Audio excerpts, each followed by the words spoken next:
बिस्मिल्लाहिर्रहमानिर्रहीम अस्सलामु अलैकुम वरहमतुल्लाहि वबरकातुहू वेलकम छु तुम एक लट सानी यथ यूट्यूब चैनल पे यथ जन नाव छु देसी जायका विद इंशा वीडियो स्टार्ट करने ब्रोट अगर तुम सान चैनल पे नई छु सन यूट्यूब चैनल करो सब्सक्राइब वीडियो करो लाइक तो शेयर पे दीजो पन फीडबैक आज बनाओ इस मटर तो कोकुड़ यमिच रेसिपी बह तुह शेयर कर तो करो अजिच रेसिपी स्टार्ट।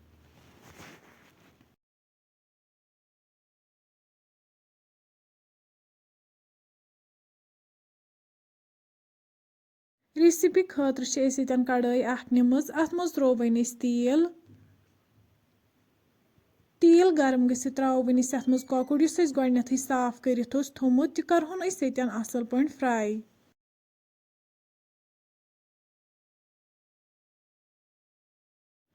तुम हेकि वुचित कोकुड़ अक साइड फ्राई गोमुत वन करहोन बी साइड ते यथै पे फ्राई।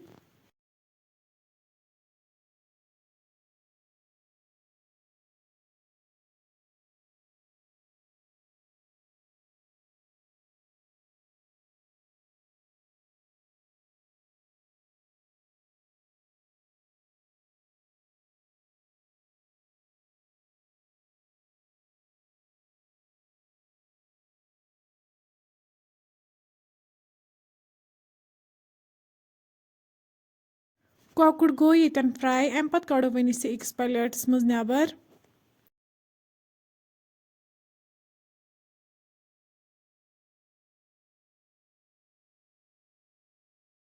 अम पत न्यू वन प्रेशर कुकर अत मज त्रो वन जीर चमचे बी त्रो वन अत मज गंड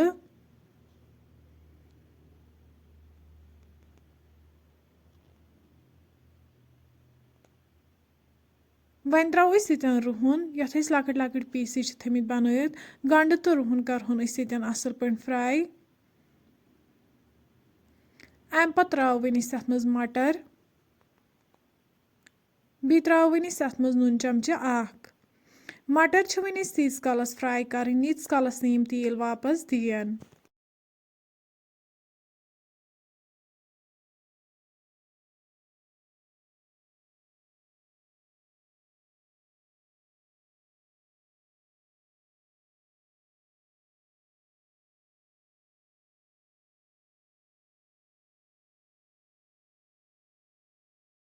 तुम हेकि वुचित यमो दियुत यन तेल वापस अम पत त्रो वन अत मज आब कप बी त्रो वन अत मज लेदर चमचे डोड मरचंगन चमचे जिंजर पाउडर चमचे तो बादियान पाउडर चमचे डोड यम सारी मसाल करहोक वन असल पे मिक्स।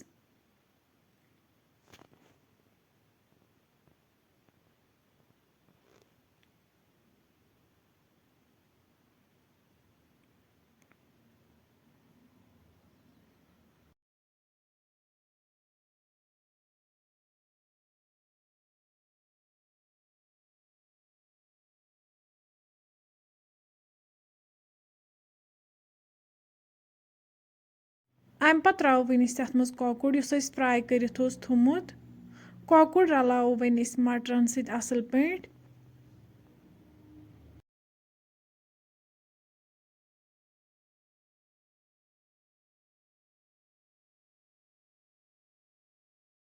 अम पत त्रो वन अत मज आब गिलास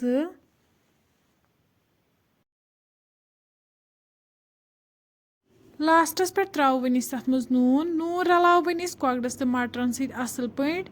अम पत करो वन लिड बंद दिमहो 2 to 3 विसल यीतिस कालस कोकुड़ तो मटर सॉफ्ट गसन 3 विसल बाद खुलाओ वन लिड तुम हेकि वुचित सन रेसिपी यन बिल्कुल तैयार।